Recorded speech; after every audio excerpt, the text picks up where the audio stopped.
So the new stop-motion animation movie Wendell and Wild is now out on Netflix, and if for some reason you ever wondered what would it be like if Key and Peele ran their own theme park, well, now you've got your answer.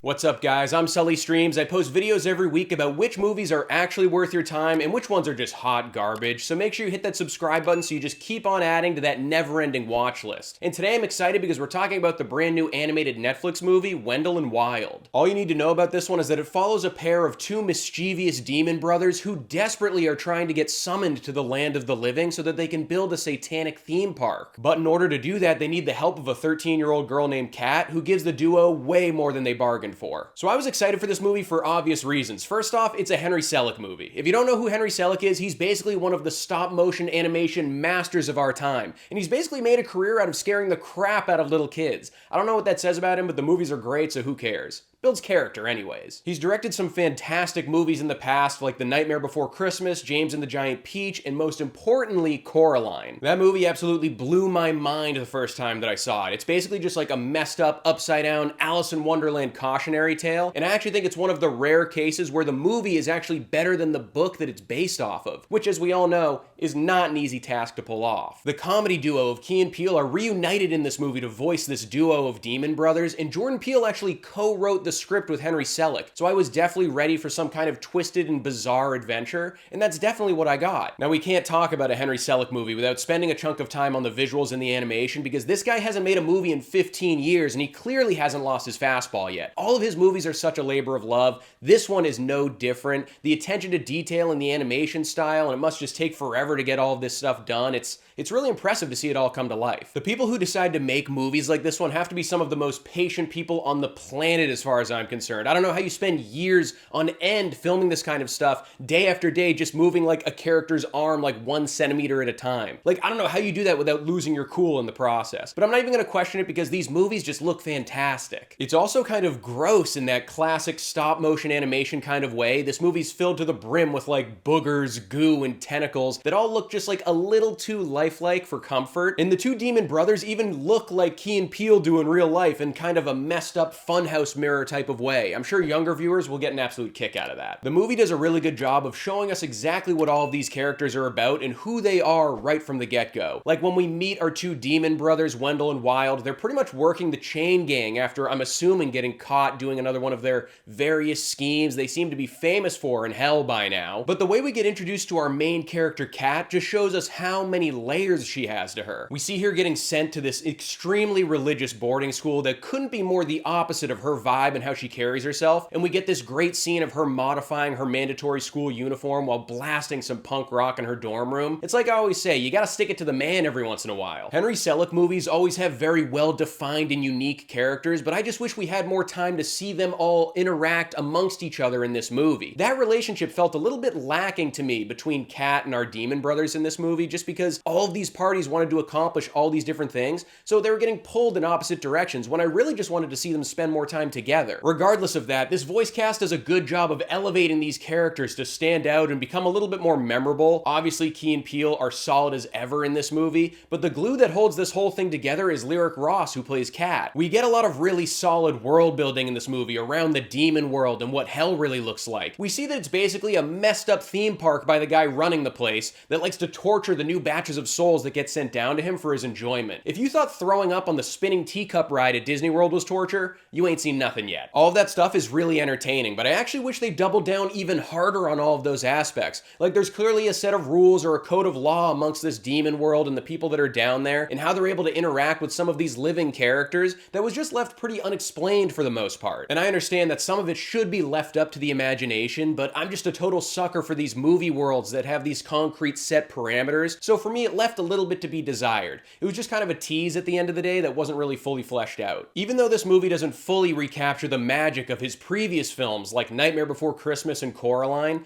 Wendell and Wild is a nice return to form for director Henry Selick. The visuals are incredible, which is to be expected in a movie by this guy, but the humor and the characters are very enjoyable, and it just creates an entertaining ride from start to finish. I wish it doubled down even further on aspects of the world building and gave us just a little bit more time of all of these characters interacting together, but stepping into a world like this one is just the perfect way for the whole family to gear up for the Halloween season. Wendell and Wild gets a Sully score of 3.5 stars.